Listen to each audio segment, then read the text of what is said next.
Hey everybody, what's going on? We're back here for another fun interview. I'm going to hang out with you for a little while with my dear old friend, Mr. Rob Carlyle. We're going to get into that in a few seconds. But before I do, I got to tell you about a couple advertisers, sponsors of this show, not only tonight, but all of our shows. First up is the Go Run Foundation. I just interviewed the head of the Go Run Foundation the other day, Noel Ransom, and they're having their virtual walk, which actually starts tomorrow. And it goes from September 1st to October 19th. And you can go to their website, gorunfoundation.org, and you can sign up to do their virtual walk. It lasts 6 weeks, so you can do it in that time span. And it's going to benefit the organization called A Color of Change to end social injustice. So go to gorunfoundation.org for more information, for all the details, to sign up for the virtual walk. And the virtual walk, also, you'll get prizes. You get a T-shirt. You'll get eligible for medals, rewards, and other things. So, like I said, go to gorunfoundation.org for all the details. And of course, all of our shows are brought to you by Next Home Brandywine in Downingtown, Pennsylvania. Our good friend, Mr. Dan Peasy, and his team of professional realtors, they provide you with guidance, knowledge, and information for all buyers and sellers. Go to nexthomebrandywine.com for all the details or to contact an agent. They do service Philadelphia and the surrounding counties, but nationwide referrals are available. Be sure to ask for the NH5 listing special or just give them a call directly at 484-364-4862. That's 484-364-4862. That's nexthomebrandywine.com. And don't forget to tell them Totally Driven Radio sent you. And here he is, the man, the myth, the legend himself, the one and only, and truly, I mean this, the one and only Mr. Rob Carlyle. What's going on there, buddy? I'm all right, man. I'm making the best of it. How about you? Making the best. I think that speaks volumes. Like, how have I mean, we haven't really. Hold on one second. There we. Let me pause this. There we go. So we haven't talked really in a long time. Yeah, we talk pretty pretty regularly. I used to know all the dirt and all the details going on in the world of Crazy Rob. But in the last 6 months, with this whole pandemic of, Corona, COVID. Yep. How are you holding up, man? You've been in the thick of it up in there in New York. Yeah, definitely the thick of it. Trying to make the best of it. Staying in mostly, masking up. I figured, maybe put out their album right now would be a good time. Everybody's home, so you have their attention. So I figured, let's just go for it. Nobody else is putting out a record, so seemed like could be a good time.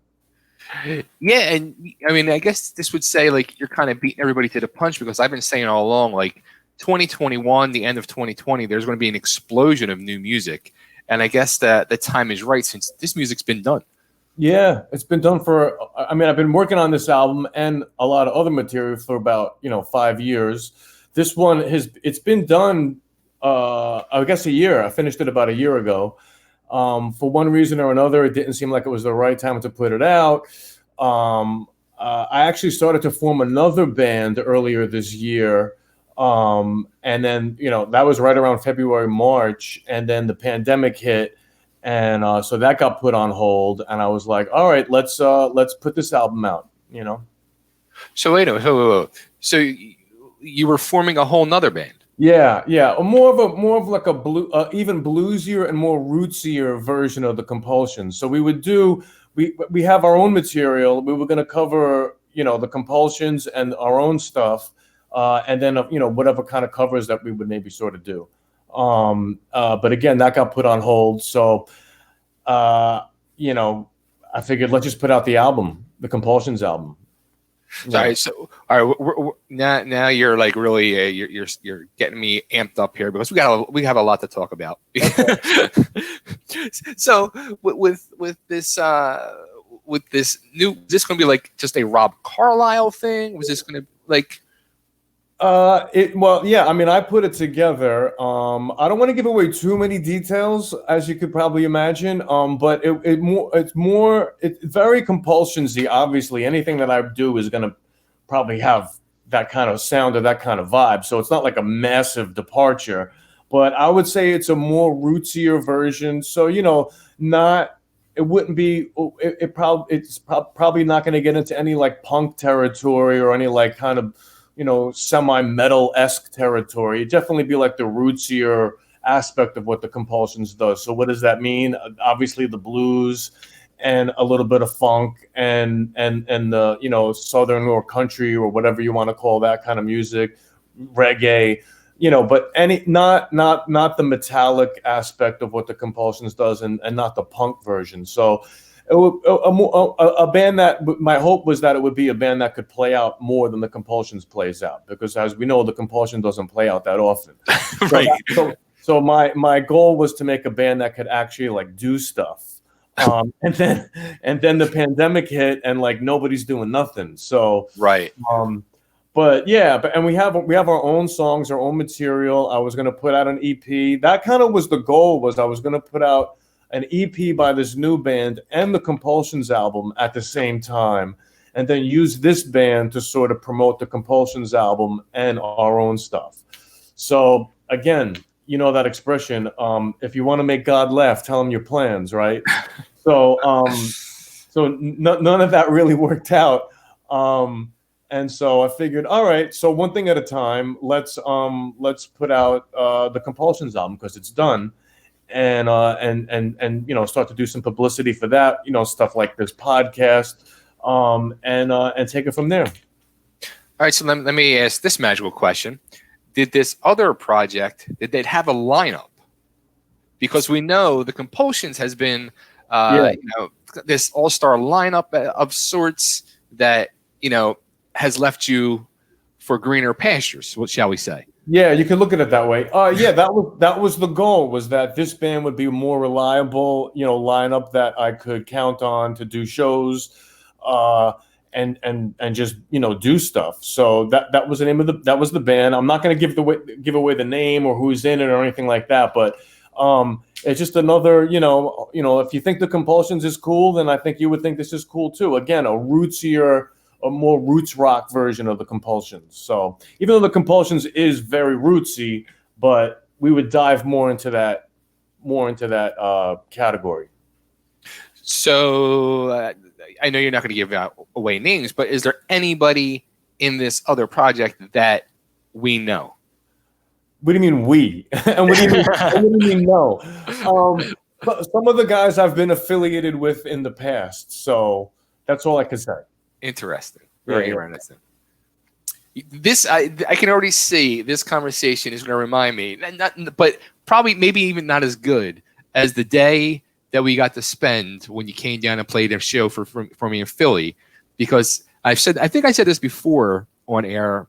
If people were in the car with us for our conversation that day, and we said it throughout our conversation as we were driving around. If people could hear our conversation, it would just blow their minds away. What was I in rare form or something? Oh, absolutely. Really? And we kind of just met, or we had done an interview before. Yeah, we did a few interviews. So, yeah. I mean, everything I said ended up coming true, if I remember correctly, right? It's possible. Yeah.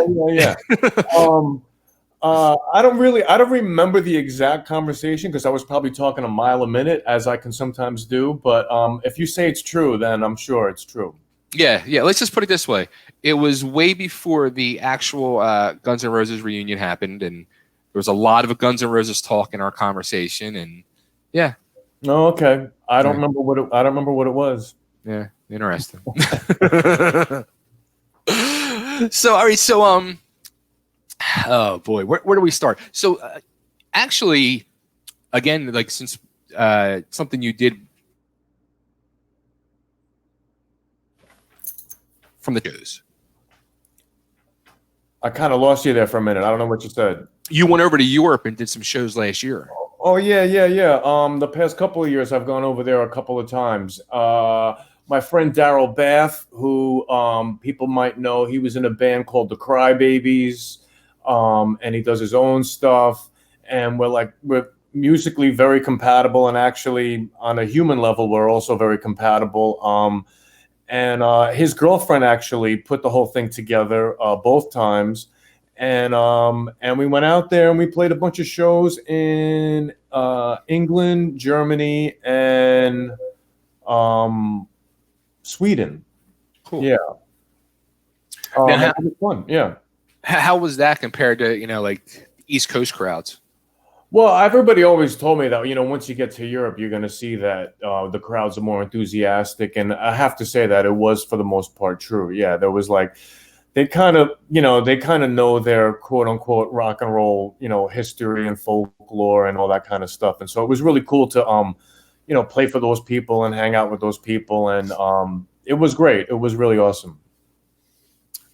How is it a big thing here, I guess, in the States, is a lot of, people who are too cool for school, like to really get into the show and the music and let their emotions show sometimes. You think it's a little bit of that where they're not as maybe, pretentious over there, where they're not trying to be too cool?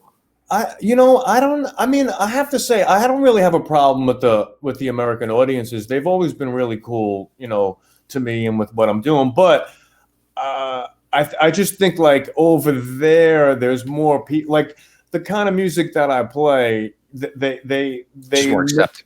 What's that? It's more accepted. Well, they know more of the bands of that style. Like there's people that know the bands of that style, whatever you want to call that style, bluesy / punky kind of rock and roll. There's a bunch of bands like what I do that sort of fit in that category. And there's a bigger audience out there, it seems like, or a more passionate audience out there. And I definitely noticed that, I don't know if they're too cool for school here in New York or in the States. I don't know. I don't know if I would say that. But I sort of know what you mean. It's just a lot of people standing there like this, like impressed. You know what I mean? I know what you're talking about. I never really had a problem with that. Luckily we get over. So whatever I do sort of gets over. So I'm happy to say that I have a lot of problems, but I don't have that one. The problems of Rob Carlyle, and that's not one. Yeah. So how about actually, I think the last time that we did truly talk on air, at least, was for one of my anniversary shows where you called in and you were actually in the studio with a mutual friend of ours who you've done a lot of work with, was Bumblefoot, and you had put out a few cover songs with Ron. Yeah. We did that year we put out 3. We did Revolution by the Beatles, we did Shock Me by Kiss, and we did Fascination Street by The Cure, like just a wild, you wouldn't put those 3 bands together. Right. But we did them because I just had a crazy idea of how to, do each of those 3 songs. And we just, had fun. That was kind of my first experience working with him, and we had a great time. And so he's all over this new album. And if people are interested, they can check the credits even. The album is right. It's called Ferocious. It comes out on November 13th. And if you go to iTunes right now, you can pre-order it.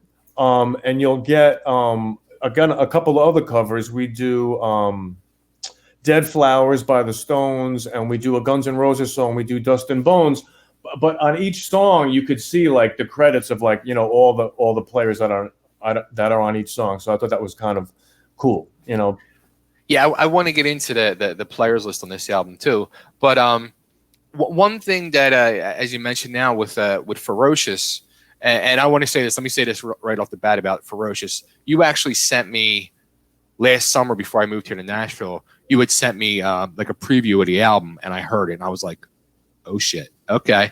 And then you sent me the link again last week, and I got to refamiliarize myself with it again. Yeah. And I want to say this: like after listening to it again, in my head, I said to myself, like, if Keith Richards had a threesome with Rob Zombie and Joan Jett, the love child of that spawning would be Ferocious, because I'll take that one. I'll take that. Ferocious is truly a rock and roll album. It's the album that not only rock and roll needs, but it's the album that everybody needs. Oh, that's awesome, man. Because it's true.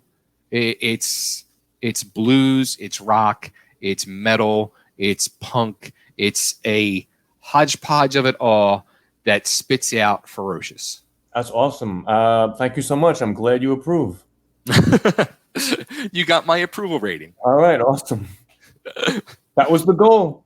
There you go. What would Bay like? So, but I'm going to say now. Here's the thing, like, and going back to our conversation in the car, we kind of talked about this, the whole Guns N' Roses thing. You've had this connection with GNR, with you've had Rob Ford, Richard Fortus, and Frank Ferrer, who were part of the band at one time. They were in the early stages of this album, I think.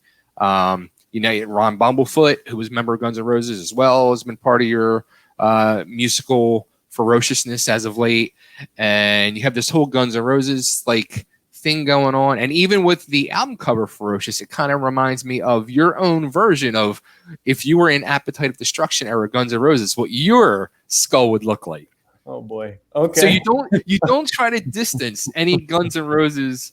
Well, I don't know. I mean, the last album cover was also a nod towards a classic album cover. Yeah. And then we've also when we put out the Beatles cover, the EP, artwork on that was, I mean, obviously very much like the White Album. And actually, I have another album cover in the works that's like kind of takes a nod towards another classic rock album cover, completely different than the ones that we just mentioned. But I had another idea, and I was like, okay. I guess part of the thinking behind that is like, I don't have a record label, I don't have a PR firm, I don't have nothing.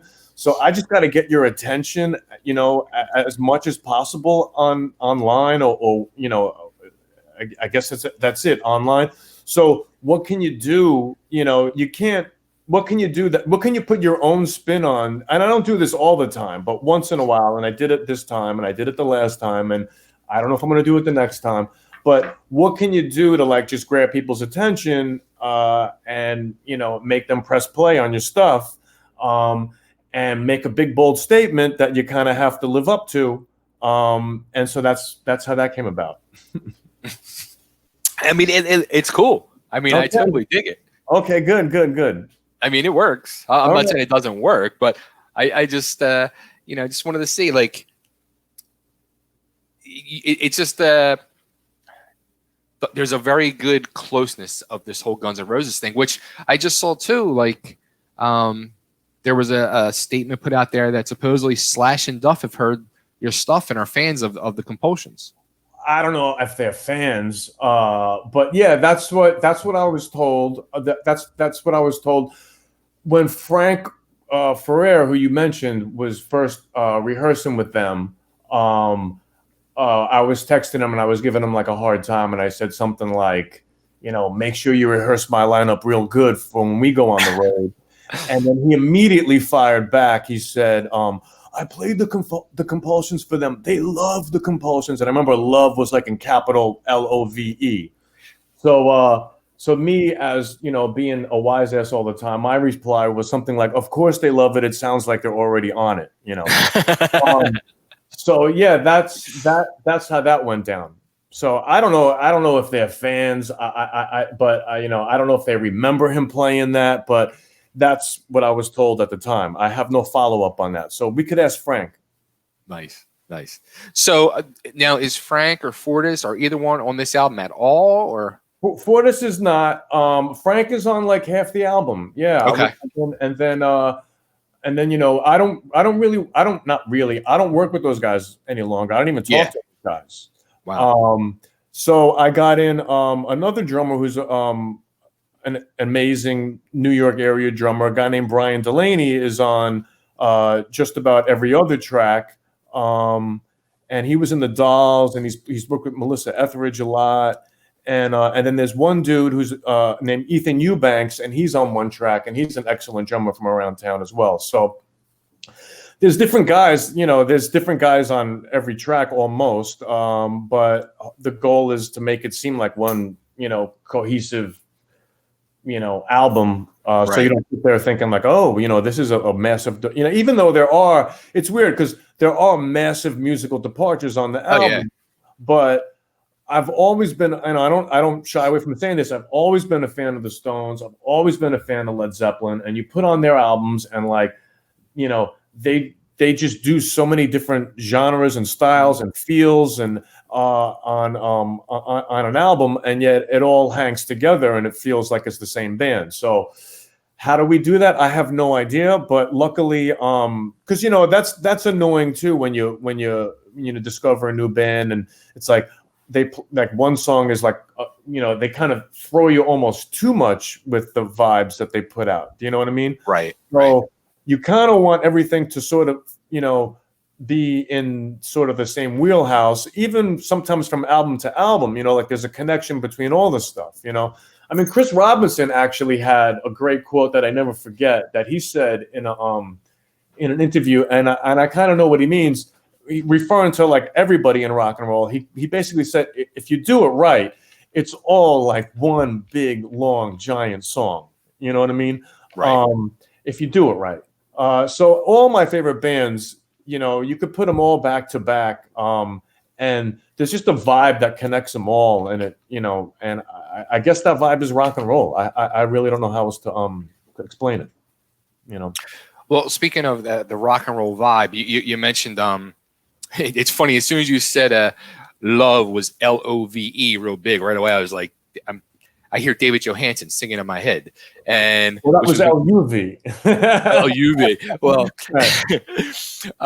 which was going to make me go into the Dolls connection, which you had with Sammy a little bit, Sammy Yaffa of Hanoi Rocks fame and New York Dolls fame, but with Brian Delaney, who played with the Dolls in their latest incarnation, and also Earl Slick, who played not only with Bowie and Lennon, but played with the Dolls. Wow, you have done your homework, Bay. Come on now. I don't know that a lot of people know that, but yeah, he did play with the Dolls.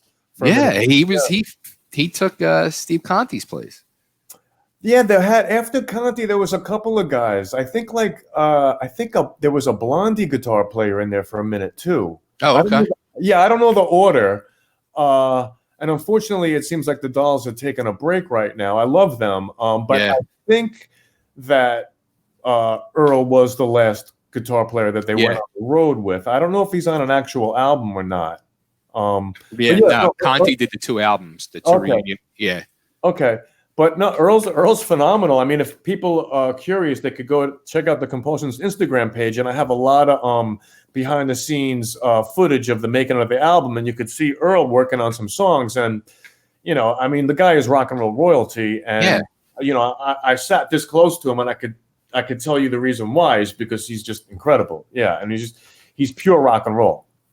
And I think people mostly associate him with Bowie and John Lennon to a degree, but he loves that Stonesy, bluesy type stuff. I mean, it came so natural for him. It was almost like he could be in the Stones. You know Sure. what I mean? Yeah, sure. So it makes me want to ask you, like, if and when there's ever live shows again, whenever this does happen, when you look to your left and right on stage, when it's the Compulsions, not this other project, are we going to see any of these other names next to you? Yeah, well, there's talk right now. I don't know if it's going to happen. So I hate talking about stuff that I don't know if it's going to happen. But there is a guy out there, a promoter, who has an idea for a socially distanced tour. And he's got a spin on it. It's not the drive-in thing. He's got some other kind of spin. I don't want to give it away because it's a cool idea. But it's a cool idea. It sounds great on paper. I don't know if we're going to do it, but I ran it past the guys. And I can tell you that Brian and Alec Morton, who's all over this album too, on bass. Rachel Slab. Yep. Alec and Brian and Bumble, like, we're all down to do it. So that could potentially be it. Is it going to happen? It's not in my hands right now, but we are, everybody said yes as recently as this weekend. Wow. So I don't know if it's going to happen. I mean, it sounds like a crazy idea to me, but if they can put it together and the situation is right, like, me and the guys will do it. Interesting. Very interesting. So, I mean, you still, after the other lineup of the Compulsions with, Fortus and Frank and Sammy, where they left to go, the Guns N' Roses, or Sammy went back to be with Michael Monroe, it's almost like you haven't learned your lesson, because these other guys at any moment could end up leaving you to go, like Ron, he's the lead singer of Asia now. Yeah. Well, nobody's going anywhere right now. Well, right now, but yeah, so that's why I ended up, probably that's why I ended up putting together this rootsier band that I keep referring to, because I was like, well, I don't know that I have a band that's going to be able to play, and I definitely want to play. So let me put together a perhaps more accessible band. Yeah. And so that's what I've been doing. I probably never should have called the band the Compulsions from the get-go. I mean, my goal was to always have like a real band with, 4 guys that you could count on always being there. For reasons beyond my control, that has not been the case. But, hopefully people get by this point that if I'm behind the wheel, that it's going to be a musically satisfying experience, no matter who's in the band or who's on the album. So, but yeah, it would be nice to have a band that was more at my disposal. So yeah, absolutely. We shall see. Interesting. We are patiently waiting this. Yeah. Well, I mean, there's a lot going on in the world right now, so it's definitely not. I have a good excuse at this point. At this point, you have a good excuse. Yeah. Now, how about the which kind of like shocked me as I was going through earlier and getting ready for the interview, was I didn't realize like the time has truly flown. It's been 5 years since your last album. Yeah. Well, like, why you wait so long, man? Well, like I know you've had this album. Yeah, that's a great question. Well, I have way more than these 10 songs that I've been working on. There's at least another 2.5 albums worth of material.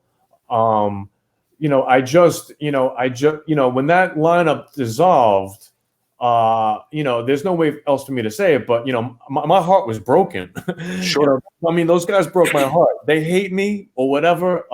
I don't know what I said or what I did wrong, but it just did not work out. It would not work out with those guys, despite my best efforts. So I was beside myself, and I didn't know what to do. So I went back to doing what I always do, which is write. So I just wrote a bunch of stuff, and not knowing what I was going to do with it. And then little by little, I was like, okay, well, I could get this bass player, that drummer, that guitar player, that other guitar player, that other guitar player, and eventually made this album. 5 years. It sounds like it took 5 years to make an album, but there is other there's at least 30 more, 20 more, 30 more songs, worth finishing off. I did a couple of mini tours here and there in Europe. So it wasn't like I was just sitting home watching Looney Tunes, and then this other little band that I tried to form on the side. So, even though you might not hear from me, even people might think that, what's Rob doing today? Rob is doing something. He's trying to do something every day. And, if you just move the ball forward, an inch or two, eventually that's going to add up. So let's see what this adds up to. That's the thing, like, where I wonder what Rob's been up to, because you kind of went like social media silent for a while. Yeah, I mean, after a while, it's like, how many times can you, I don't really like social media. I know that it's a necessary evil, but like, I kind of just, I try to, although it's not easy sometimes, because sometimes you just want to comment on what's going on in the world today. But I try to mostly use it to talk about the band or the music or whatever I'm doing. Right. And so if I don't have anything worth reporting, then I'm just going to be quiet, So now people are probably seeing or hearing from me a little bit more, and that's because I got something to say, The music is ready to talk. Yeah. So, and luckily, it's been getting a good response from, guys like you. So, the public needs to go to that iTunes page and check out. You could at least hear the 2 covers, and if you poke around and put two and two together on the Instagram page, you can start to hear like the beginnings of some of the songs and get a feel for like what we were doing. Right. So and then I've also put out a couple of some teaser videos here and there where you can hear, like, for example, we have a song on the album called Dirtbag Blues, which is 60 seconds long. And, you can hear that whole song in its entirety. It's an unmastered version of it, but you can hear it on the video. So, nice. Yeah. So 5 years, yes. But I've been doing stuff. You've been busy, just very quiet, a low profile. Yeah. Okay, so November 13th, the big day. Friday the 13th. Is there going to be have any other videos cooked up for anything? I do. Yeah, I have definitely one that's done and ready to go. And then I have another idea for another one that I'm probably going to put together and put that out first. That'll showcase all the guys in it. Okay. I think people like seeing faces. They like seeing names that they recognize. So let's give them that. So that'll be coming out hopefully soon. Nice. I have time. I have until November 13th. I get that done. I definitely could get that done. Cool. So where's the best place everybody should go to keep up to date with you, the Compulsions? Well, definitely the website, but my social media page and then Instagram too. There's stuff on Instagram all the time. I don't have a Twitter, although I probably should. So you used to, though. You got rid of it. Did I? You used to a while ago. I remember a couple of years ago, I went to tweet you something. I was like, wow, you got rid of the... I guess I did. I mean, honestly, I don't really like the whole thing. But I can see, that it's a necessary evil. Yeah, I guess I got to get back on that. It's just like, how many things can I take care of at once? You know what I mean? Yeah. Why, do you do all that stuff? Yeah. Okay. All right. Yeah. How about TikTok? Are you going to be on TikTok? Isn't that for like 12-year-old girls? That's what I thought initially. Uh-huh. But now it's like for everybody. Is it really? Yeah. Okay. That's another thing I got to take care of. Yeah, I don't know, man. I don't know. There's been a few of those things that have come down the pike that came and went, and I'm like, you know what? I'm real glad I didn't jump on whatever that bandwagon was. I can't remember the names of those things. But I hear you. I hear you. Yeah. Snapchat, I think, was one. Yeah, exactly. Yeah, I was like, okay, everybody's got to be on Snapchat now. Okay. Right. It's just nonstop. It's just really nonstop. And I don't know.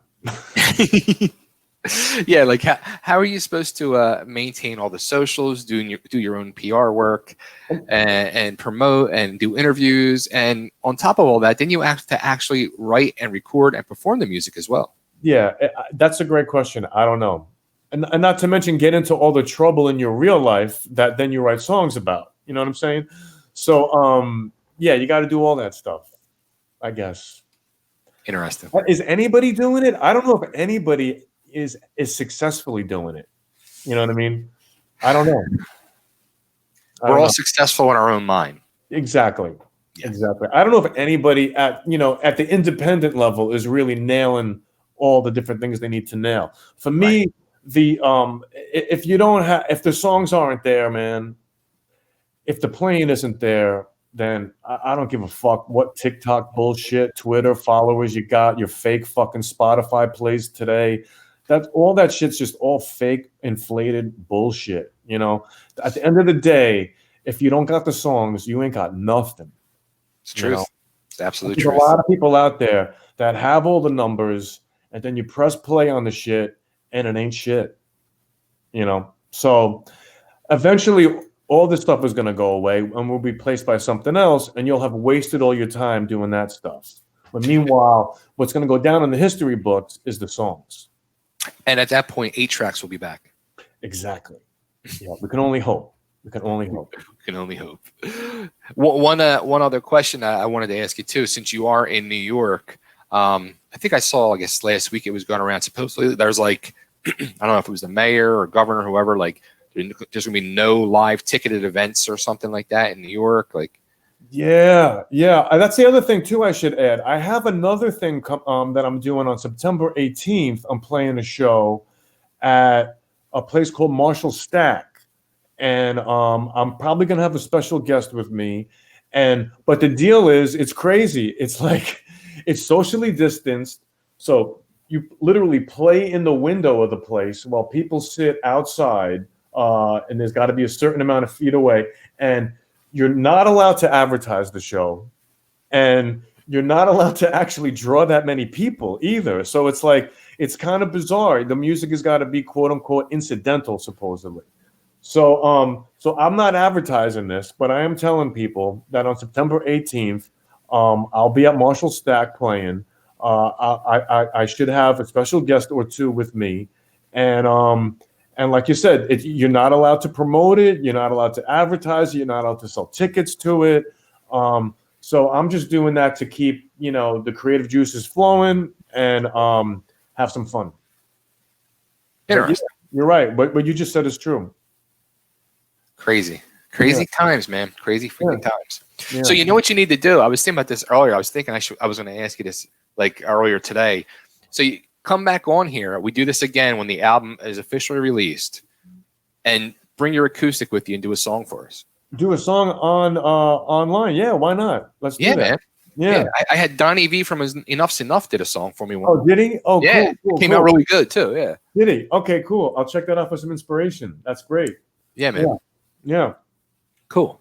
All right, so let's keep in touch a little more now, and especially since you're off of radio silence, and you have things to say. I have things to say. I have things to do. Yeah, totally.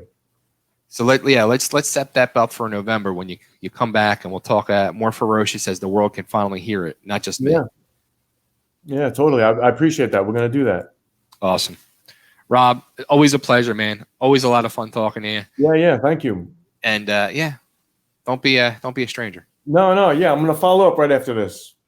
Cool. All right, hang tight. I'm gonna end the live feed. Okay, cool.